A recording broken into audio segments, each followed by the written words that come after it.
তাদেরকে সম্মান দেই। দরকার কি ইমারতের, দরকার কি নেতৃত্বের। এই নেতৃত্বের কারণে গোটা পৃথিবীতে দাওয়াত ও তাবলীগ নিয়ে মারামারি হচ্ছে, মসজিদে মসজিদে ভাগাভাগি হয়ে গেছে। তো বলবেন হুজুর আপনারা তাকে আমির মেনে নিলেই হয়। দেখো আমরা কেন তাকে আমির মানতে পারি না? ইসলামে আমির হওয়ার একটা পদ্ধতি আছে, সেই পদ্ধতি অনুযায়ী তিনি আমির হয় নাই, অটো আমির হয়ে গেছে, এজন্য তাকে আমরা আমির মানতে পারবো না। 2 নম্বর কথা হচ্ছে তিনি অসংখ্য ভুল করেছেন। তোমরা বলবে হুজুর ভুল তো করেছে, রুজু তো করেছে, 4 বার রুজু করেছে, তাতেও কি আপনাদের হয় নাই? হ্যাঁ, তিনি ভুল করে 4 বার রুজু করেছেন, 4 বার ফিরে আসছেন।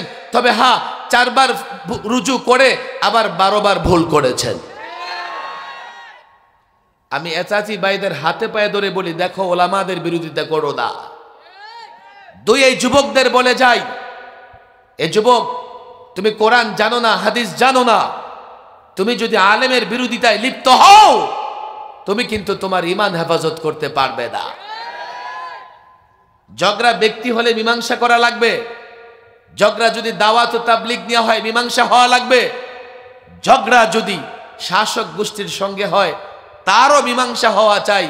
কিন্তু আমি আমার সাধারণ যুবকদের বলি, আমি অসংখ্যবার দেখেছি, গত 16টা বছর এমন ছিল অসংখ্য প্রোগ্রামে উপস্থিত হতে পারি নাই, বক্তৃতা করতে গিয়েছি, এই যুবকরা, দলীয় যুবকরা মাঠের ময়দান থেকে আমাদের বিরুদ্ধে চিৎকার করে উঠেছে। আমি তো বলি দেখো 53 বছরে ক্ষমতা হারানোর পরে কাউকে পালাতে হয় নাই, তোমরা কেন পালিয়েছ? কেন না সবচাইতে বেশি জুলুম করেছ আলেমদের উপরে। আলেমদের উপর জুলুম করলে কি হয় জানো না? বাংলাদেশে 4 লক্ষ মসজিদ আছে, বুঝবার চেষ্টা করবেন। 4 লক্ষ মসজিদে যদি জুমার নামাজ হয়, প্রত্যেকটা মসজিদে গড়ে যদি 100 মুসল্লিও থাকে, 100 মুসল্লিও থাকে যে ইমাম সাহেবের বক্তৃতা শোনেন, খতিব সাহেবের বক্তৃতা শোনেন, এবার 4 লক্ষ মসজিদকে 100 মুসল্লি দিয়ে গুণ দেন, কত হয়? কমপক্ষে 4 কোটি। 4 কোটি মানুষ জুমার নামাজ পড়ে। আবার উত্তরাতে, পুরান ঢাকাতে এমন মসজিদ আছে কমপক্ষে এই মসজিদে 2 থেকে 3 হাজার মুসল্লি হয়। 4 লক্ষ মসজিদে এই যে 4 কোটি মানুষ নামাজ পড়ে, ইমাম সাহেবের কণ্ঠ চেপে ধরে রেখেছ ঠিক আছে, ইমাম যে আরবি বাংলায় মুনাজাতে নানাভাবে বলতে থাকে যে আল্লাহ আলেমদের উপর জুলুম হচ্ছে, 1 দিন 2 দিন 3 দিন এই 4 কোটি মুসলমানের বিরুদ্ধে, মুসলমানদের অন্তরে আঘাত লাগতেছে, কেন আলেমদেরকে বন্দী করে রাখা হবে? তোমরা তো মিডিয়া দেখেছো, মিডিয়া দেখে মনে করেছো দেশের মানুষ মনে হয় তোমাদের পক্ষে। কেন তোমাদের পতন হয়েছে? 4 লক্ষ মসজিদ থেকে যখন আলেমের জন্য দোয়া হয়েছে, 4 লক্ষের মসজিদের ইমামের চেহারা মলিন ছিল, খতিবের চেহারা মলিন ছিল। কেন কেন এক এক আলেমকে পায়ে ডান্ডা বেড়ি, হাত কড়া, হেলমেট, বুলেট প্রুফ জ্যাকেট পরিয়ে আদালতে তোলা হতো, 24 ঘন্টা একটা ছোট্ট কামরায় বন্দি করে রাখা হতো। আলেমের পরিবার, আলেমের প্রতিষ্ঠান সবগুলো ক্ষতিগ্রস্ত হয়েছে। এমন যখন হয়েছে ছাত্র জনতা খেপেছে, ছাত্র জনতা যখন খেপে উঠেছে তোমরা দেশে থাকতে পারো নাই, পালাতে বাধ্য হয়েছে।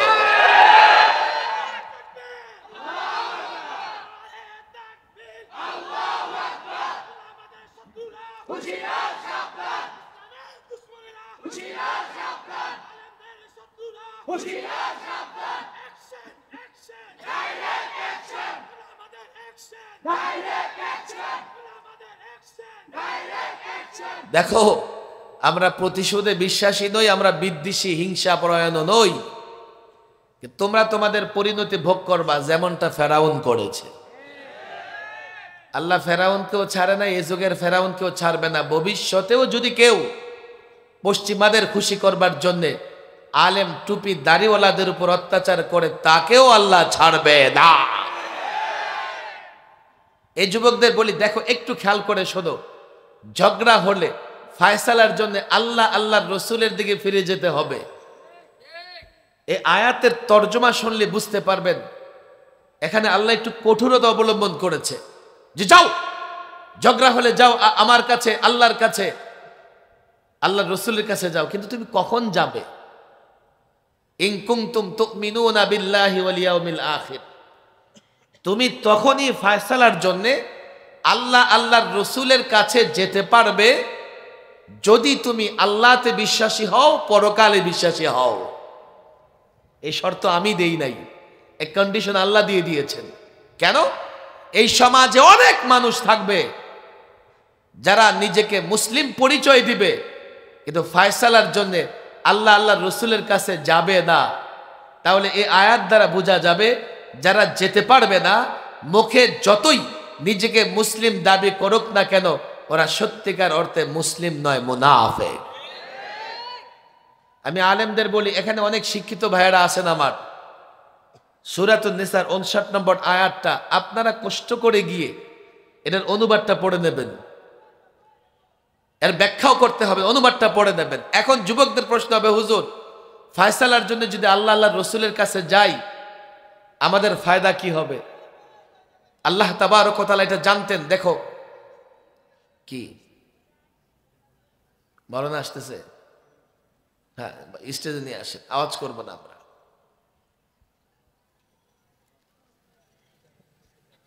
মাওলানা সাহেব আসতেছেন, ও মাওলানা নূর হোসেন নুরানী সাহেব আসতেছেন, বলিষ্ঠ বক্তা। বলি আল্লাহু আকবার। আমি তো ভাবছিলাম আমি মনে হয় শেষ, এখন থেকে আমার পরেও বাকি আছে। মাওলানা কই?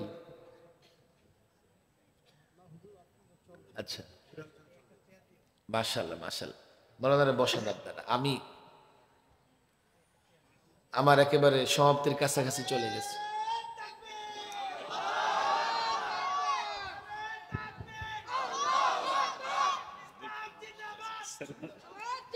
এত রাত্রে কোথা থেকে এলেন? আসসালামু আলাইকুম। আরো বলে শেষ করতে হবে, ছাড়বেন না? না sure। অসুবিধা নেই, দরকার কি থাকে, অসুবিধা এখন তার বাধা নেই। উঠো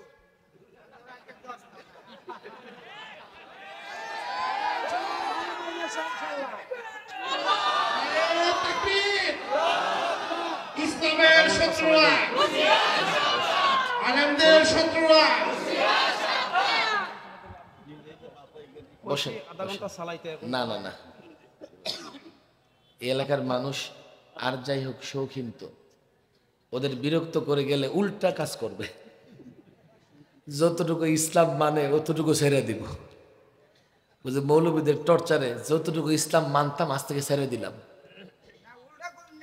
আমার এক ওস্তাদ বলতেন কি, একটা গল্প বলতেন কি জানো, এক মা তার 18 বছরের বাচ্চারে কোলে তুইলা লোকমা দিয়ে খাওয়াইতেছে।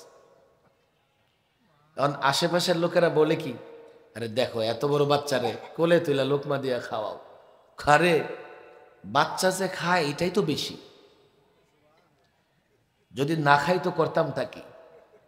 এই যুবকরা যতটুকু ইসলাম মানে অনেক ক্ষেত্রে এটাই বেশি।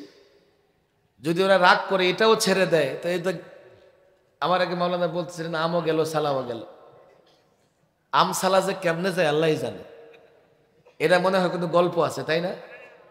আমও যায় সালাও যায়, এটা অন্য মাওলানা বলবে, আমি এই গল্পটা বলবো না। এই যে সমাধানের জন্য আল্লাহ আল্লাহ রসুলের কাছে গেলে ফায়দা আসে না নাই? কোনো সন্দেহ আছে? যালিকা খায়রুন ওয়া আহসানু তা'ওয়িলা। এই যুবকরা যে জানতে চাইবে এটা আল্লাহ ভালো করে জানতেন। যদি ফয়সালার জন্য আল্লাহ আল্লাহ রসুলের কাছে যাও এটা খায়র, যালিকা খায়র। এই মাদ্রাসার ছেলেরা শুনতেই অনুবাদ বুঝে গেছে, যালিকা খায়রুন, উহা উত্তম, উহা উত্তম। এবার যুবক পণ্ডিত হলে বলবে উহা উত্তম হুজুর, আমার লাভ কি? ওয়া আহসানু তা'ওয়িলা, তোমার লাভ কি জানো? এর ফলাফল, এর পরিণামও উত্তম। বলেন সুবহানাল্লাহ। তাহলে অনুকরণ, অনুসরণ, গোলামি, দাসত্ব এই সংক্রান্ত আল্লাহর নির্দেশ তিনটা। এক, গোলামি কার করব? আরো জোরে কার? জবান খুলতেছে না কিন্তু, ক্লান্ত হয়ে গেছেন? আমার 1 ঘন্টা শেষ হয়ে গেছে। গোলামি কার? আরো জোরে কার? এরপরে অনুসরণ কার? রসুলের। এরপরে অনুসরণ করব ওলামা ফোকাহাদের।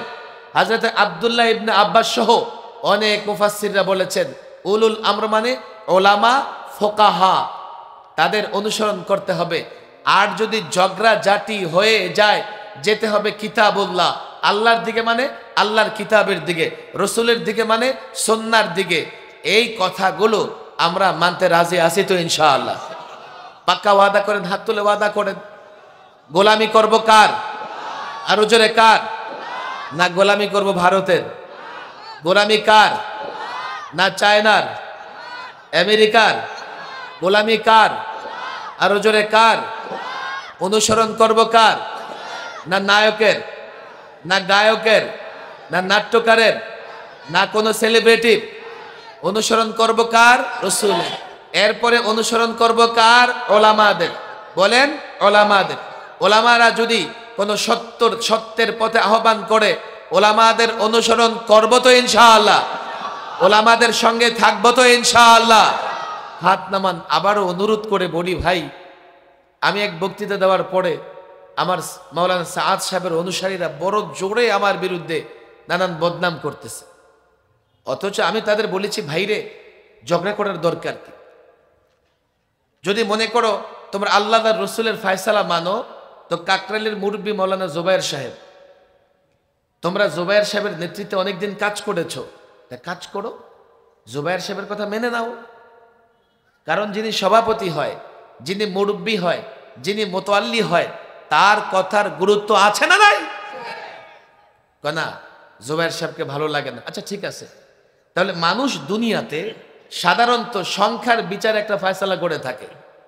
যখন গন্ডগোল হয়েছে, দুই ইঞ্জিনিয়ার সাহেব একদিকে, চার আলেম একদিকে, আবার দুই ইঞ্জিনিয়ার সাহেবের মধ্য থেকে একজনের ইন্তেকাল হয়ে গেছে, আল্লাহ তাবারক ওয়া তাআলা তাকে মাফ করে দিন। এখন চার আলেম একদিকে, তো সংখ্যার বিবেচনায় আলেমরা যদি বেশি হয়, আলেমদের অনুসরণ করতে সমস্যা কি? আলেমদের অনুসরণ না করে তোমরা যে মসজিদগুলো ভাগ করেছ, আমি এই যুবকদের বলি দেখো, আমরা মসজিদ ভাগ করে নাই, এই ফেসিবাদ মসজিদ ভাগ করে দিয়ে গেছে। মনে করো কোনো মসজিদের কমিটি নিয়ে গন্ডগোল হয়েছে, এমনকি মসজিদ ভাগ করা যাবে না? গন্ডগোল মিটমাট করতে হবে। ফেসিবাদ কি করেছে জানো? কাকরাইল গন্ডগোল হয়েছে, কাকরাইল ভাগ করো, টঙ্গীর ময়দান ভাগ করো। তখন দরকার ছিল কি? ভাগ নয়, সমাধান করো, সমাধান করো। আমরা পরিষ্কার বলেছি ফেসিবাদ পালিয়েছে, এখন এর ভাগাভাগি থাকবার দরকার। কিন্তু তারা মনে করেছে বাংলাদেশে বসে দিল্লির ইক্তেদা করবে, এদেশের লাখো আলেমকে তারা পাত্তাই দিতে চায় না। আরে মাওলানা সাআদ সাহেবকে যদি তোমরা আলেম হিসেবে অনুসরণ করে থাকো তো বাংলাদেশের লাখো আলেমকে অবজ্ঞা করো কেন? মাওলানা সাআদ সাহেবকে যদি তার খানদানের কারণে সম্মান করে থাকো তো তার খানদানকে আমরা তোমাদের চাইতে বেশি সম্মান করি, মর্যাদা দেই। কিন্তু আমাদের একটা নীতি আদর্শ আছে, সেটা হচ্ছে ইসলামের সঙ্গে যার আকীদা, আখলাক, কথাবার্তা মিল, সে আমাদের আপন। আর ইসলামের বিরোধিতায় যদি আমার সন্তান যায়, আমার ভাই যায়, লোকেরা বলবে হুজুর আপনি সরকারের বিরোধিতা করেন। আল্লাহর কসম করে বলি, ইসলামের পক্ষে যে থাকবে সে আমার ভাই। ইসলামের বিরোধিতা কেউ যদি করে, আপন ভাই হলেও সে ভাই হবে না। আমি তো যুবকদের প্রায় বলি, দেখো দেখো, বুঝবার চেষ্টা করো। বদর যুদ্ধে হযরত আবু বকর রাদিয়াল্লাহু তাআলা আনহুর সন্তান বারবার বাবার তরবারির নিচে এসে পড়েছিল। বাবা চেষ্টা করেছিল তার কল্লা উড়িয়ে দেবে। আব্দুর রহমান পড়ে বলতেছে, বাবা তুমি কিন্তু বদর যুদ্ধে বারবার আমার তরবারির নিচে চলে এসেছিলা, কিন্তু আমি তোমাকে আঘাত করি নাই, তুমি আমার বাবা, এজন্য তোমার চেহারার দিকে তাকিয়ে আমি তোমার উপর তরবারি চালাতে পারিনি। হযরত আবু বকর বললেন, বেটা তোমার সৌভাগ্য, তুমি যদি আমার তরবারির নিচে চলে আসতে আমি তোমাকে ছাড়তাম না। আমাদের সম্পর্ক ইসলামের উপর ভিত্তি করে, আমাদের সম্পর্ক দ্বীনের উপর ভিত্তি করে। দ্বীন থাকবে, সম্পর্ক থাকবে, ইসলাম থাকবে, সম্পর্ক থাকবে। ওলামা, তোলাবা, ছাত্র জনতা, যুবকরে বলি, ইসলাম এতটা দামি, ঈমান এতটা দামি, ঈমান ইসলামের সঙ্গে আপোষ করে কোনো সম্পর্ক টিকতে পারে না। তোমরা তো বলবে সরকার, তোমরা তো বলবে আমরা প্রশাসন। আল্লাহর কসম করে বলি, পরিষ্কার বলি, আমার সন্তান, আমার ভাই, আমার আপনজন, আল্লাহর নির্দেশের সামনে কিছুই না। আমরা আল্লাহর নির্দেশকে সবচাইতে বেশি প্রাধান্য দিয়ে থাকি। আকাবিররা দিয়েছেন, নবী দিয়েছেন, রাসূল দিয়েছেন, ওলামায়ে কেরাম দিবেন কিয়ামত পর্যন্ত। একদিকে ঈমান, আরেকদিকে সন্তান, একদিকে কোরআন, আরেকদিকে দুনিয়ার যত সংবিধান সব। কোরআন ধরবো, দুনিয়ার সবকিছু ছাড়বো, ঈমান ধরবো, দুনিয়ার সবকিছু ছাড়বো। তোমরাও যদি কোরআনের বিরোধিতায়, ঈমানের বিরোধিতায়, আল্লাহর নবীর বিরোধিতায় কোনো কিছু করো, আমি তো পরিষ্কার বলি, দুনিয়ার কোনায় কোনায়, চাই সে পরাশক্তি হোক, ভারত হোক, রাশিয়া হোক, যেই হোক না কেন, আল্লাহর কসম করে বলি, ঈমানে যারা আঘাত করবে, ইসলামে যারা আঘাত করবে, তাদের ছেড়ে কথা বলা হবে না, হবে না। নারায়ে তাকবীর। ইসলামের শত্রুরা, ইসলামের শত্রুরা। অনেক কথা, এটা ঈমানের জায়গা। আল্লাহ বলেছেন, বন্ধু খলিলুল্লাহ ইব্রাহিম স্বপ্ন যোগে সন্তানকে কুরবানি করো, সন্তানকে কুরবানি করতে প্রস্তুত হয়ে গেছেন। দেখো, ঈমান ইসলাম সবচাইতে দামি জিনিস। দুনিয়ার কোনো কিছুর বিনিময়ে ঈমান ইসলাম নিয়ে আপোষ করা যায় না।